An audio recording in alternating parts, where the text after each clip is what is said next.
Hi this ధనుష కుమల్. ఇవాల్టి video parents పిల్లలు అందరూ కూర్చొని చూడాల్సిన వీడియో ఇది. సో మన గెస్ట్ వచ్చేసి సైకాలజిస్ట్ సండ్రా సుధీర్ కుమార్ గారు ఉన్నారు. అందరికీ సుపరిచితులు, వారితో మాట్లాడదాం. నమస్తే సార్. నమస్తే అండి.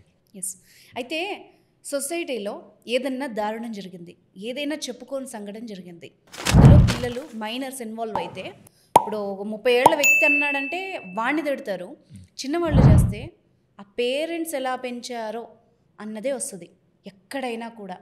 సో ఆ పేరెంట్స్ ఆ టైంకి అలా చేశాడు, మా పరువు పోయిందని బాధపడతారు, కానీ ఎందుకు ముందుగా వాళ్ళ మీద దృష్టి పెట్టరు అన్నదే నా క్వశ్చన్. కొన్నిసార్లు ఏమవుతుందంటే ఇక్కడ ఇంతకుముందు రోజుల్లో 10 మంది ఉంటే జాగ్రత్తగా డిసిప్లిన్, ఇప్పుడు ఒకరే ఉన్నారు కదా, ఇద్దరే ఉన్నారు కదా.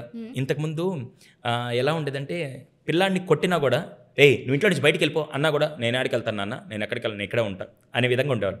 ఇప్పట్లో పిల్లల్ని ఏమనబల్లే, పిల్లాడే వచ్చి నువ్వు కనుక నన్ను ఏదైనా నడిచోడు నేను ఇంట్లో నుంచి వెళ్ళిపోతాడు, వద్దురా బాబు నువ్వు ఇంట్లో ఉండు, నువ్వు ఉంటే చాలని చెప్పి వాడికి తెలియని ప్యాంపరింగ్తో ఏది కావాలన్నా ఈజీగా ఇచ్చేస్తూ వెళ్ళిపోతూ ఉంటే దానివల్ల వాడి లైఫ్ కూడా మనం చేసిందే రాజు, నేనే రాని అని చెప్పే విధంగా చాలామంది అనుకొని ఆ మైండ్ సెట్లోకి వెళ్ళిపోయి క్రమేణా వయసు పెరిగే కొద్దీ ఆ చేతులు దాటి వెళ్ళిపోతున్న టైంలో స్టార్టింగ్లో ఆపకుండా, స్టార్టింగ్లో ఏం చేయాలి తెలియక సర్లే ఏదో నార్మల్ చేసుకుంటున్నాడని చెప్పి ఆ ప్రేమతో కూడిన గారాబంతో కూడిన లక్షణాలన్నీ అప్లై చేస్తూ తర్వాత చేయి దాటిపోయిన తర్వాత మాత్రం ఖచ్చితంగా చాలామంది పేరెంట్స్ నరకం అనిపిస్తున్నారు. అంతెందుకు ఇప్పుడు మీరు చిన్నపిల్లలు చేస్తే అంటారు కదా, కొంత వయసు వచ్చాక ఆఖరికి 30-40 ఏళ్ళ వయసులో ఎవరైనా చేసినా కూడా మీ ఇంట్లో వాళ్ళు సక్రమంగా పెంచలేదని ఇప్పటికీ అంటారు. 200%.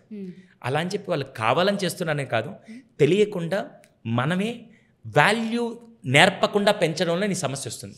వాల్యూ నేర్పకుండా అంటే నేను ఒక చిన్న విషయం అడుగుతాను. మీకు చిన్నప్పుడు ఎన్ని టాయ్స్ ఉన్నాయి ఇంట్లో? చాలా తక్కువ. నాకు తెలిసి సంవత్సరానికి ఒకసారి ఎక్కడైనా సంత పెడితే మా ఇంట్లో ఒకటి తీసుకొచ్చారంటే ఆ సంవత్సరానికి అది బొమ్మ ఇరిగిపోయినా కూడా దాంతో ఆడుకునే వాళ్ళం. అంతే.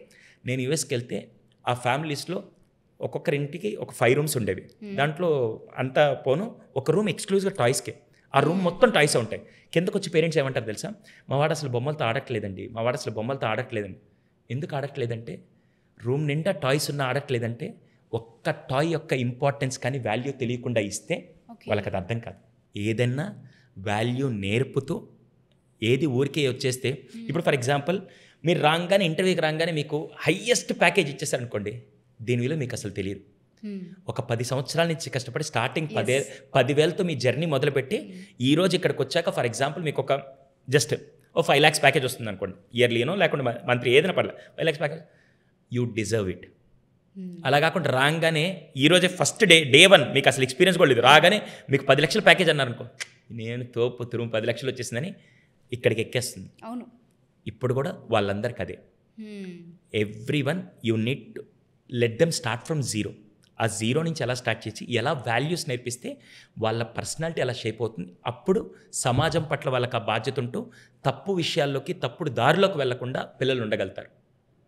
అందుకే ఎండమూరి సార్ ఎప్పుడు ఒక మాట ఉంటారు, ఎండమూరి వీరేంద్రనాథ్ గారు చాలా అద్భుతంగా, మీరు పిల్లల్ని ప్రేమగా పెంచుతున్నారా గారాబంగా పెంచుతున్నారా అని అడుగుతుంటారు. చాలామందికి డౌట్ వస్తుంది. పేరెంట్స్కి రెండు ఒకటే కదా?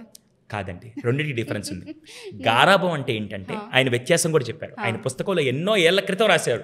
అందుకే గొప్ప గొప్ప వ్యక్తులు ఊరికే ఎవరండి. ఎండమూరి వీరేంద్రనాథ్ గారు, బివి పట్టాభిరామ్ గారు, దే ఆర్ రియల్లీ లెజెండ్స్. భవిష్యత్తులో వచ్చే సమస్యల్ని నవలల రూపంలో ఈయన, సైకాలజీ రూపంలో ఆయన, ఇద్దరు ఎప్పుడో ఆలోచించి ఆయన ఒక పుస్తకం రాశారు. పిల్లల్ని ప్రేమగా పెంచుతున్నారు గారాబంగా పెంచుతున్నారంటే, గారాబం అంటే ఏంటంటే వాళ్ళకి ఏది కావాలో వాళ్ళకి తెలియకముందే, వాళ్ళకి అవసరం లేకముందే ఆ వస్తువు ఇచ్చేస్తే, విలువ చెప్పకుండా ఆ వస్తువు ఇచ్చేస్తే దాన్ని గారాబం అంటారు. ప్రేమగా పెంచడం అంటే వాళ్ళకి ఏ వస్తువు కావాలో ఆ వస్తువు వాళ్ళు అడిగిన తర్వాత దాని విలువ తెలియజేసి దాని విలువ వాళ్ళు అర్థం చేసుకున్నాక ఆ వస్తువును కొనిస్తే దాన్ని ప్రేమ అంటారు. అర్థమైందా? ఇప్పుడు నాకు సైకిల్ కావాలి, ఈ రోజుల్లో అసలు సైకిల్ అడక్కముందే మనం ఫస్ట్ కొనిచ్చేస్తున్నాం, అవునా? వాడేం చేస్తాడు, 2 రోజుల దగ్గర సైకిల్ బాగాలేదని పడేస్తాడు. అలా కాకుండా ఒక 2 సంవత్సరాలు ఎక్కడైనా సైకిల్ రెంట్కి తీసుకోవడం, లేకుంటే ఇలా చేసిన తర్వాత మొత్తం దాని ఎక్స్పీరియన్స్ అంతా, సైకిల్ ఎంత ఇంపార్టెంట్ తెలిసిన తర్వాత అప్పుడు వాడికి ఆ విలువ తెలిసాక ఆ సైకిల్ ఇస్తే మనకంటే జాగ్రత్త పెట్టుకుంటారు. అది మనం మిస్ చేస్తున్నాం.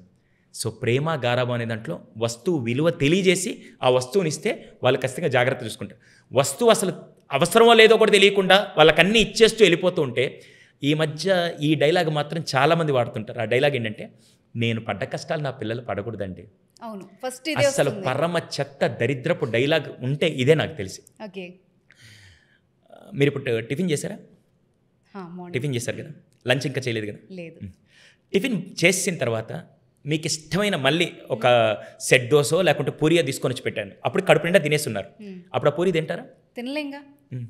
కడుపు నిండిన వాడికి ఆ పూరి విలువ తెలియదు. బాగా ఆకలేసినప్పుడు మీకు ఇష్టం లేని టిఫిన్ తీసుకొచ్చి పెట్టినా తింటారా? తింటారు. ఎందుకు? తేడా ఏంటి మ్యామ్? ఎందుకంటే ఆకలి. ఆకలి. అది తెలిస్తే దాని విలువ తెలుస్తుంది. ఎస్. ఇప్పుడు అది తెలియకుండా, నాకు అవసరమై తెలియకుండా, దాని విలువ తెలియకుండా నేను ఎంత గొప్పది ఇచ్చినా ఇట్స్ వేస్ట్ ఆఫ్ టైం. ఈ మధ్య మీరు యూట్యూబ్లోనూ ఇన్స్టాగ్రామ్లో షార్ట్స్ ఒకటి చూస్తుంటారు.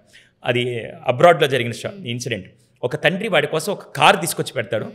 పిల్లాడి కళ్ళు మూసేసి ఆ తండ్రి తీసుకొచ్చి ఇలా చూపించగానే, హే ఇదే నా కార్ అని చెప్పి పిల్లాడు వెళ్ళి కాలుతో ఆ కారును కొడతాడు. కొట్టంగానే ఈ తండ్రికి బాగా కోపం వచ్చి నేరుగా కారు తీసుకెళ్ళి పైనుంచి ఫస్ట్ ఫ్లోర్ నుంచి ఎత్తి కిందేసి కొట్టేస్తాడు. నేను విలువ తెలియకుండా ఇచ్చాను, అందుకే వాడు కొట్టాడు, రేపు విలువ తెలిసిన తర్వాత ఇస్తానని చెప్పి. ఓకే. సో మంచి ఇన్సిడెంట్ అలాంటివి. ఫస్ట్ ఏదైనా సరే పిల్లలకి ఒక వస్తువు కానీ ఏది ఇచ్చినా కూడా ఒక విలువ తెలియజేసే విధంగా ఇస్తే వాడి పర్సనాలిటీ, వాడి ఆలోచన విధానం, వాడి నెక్స్ట్ ఫ్యూచరిస్టిక్ థింగ్ కూడా చాలా బాగా డెవలప్ అవుతుంది. ఇదే మనం చేసే మిస్టేక్.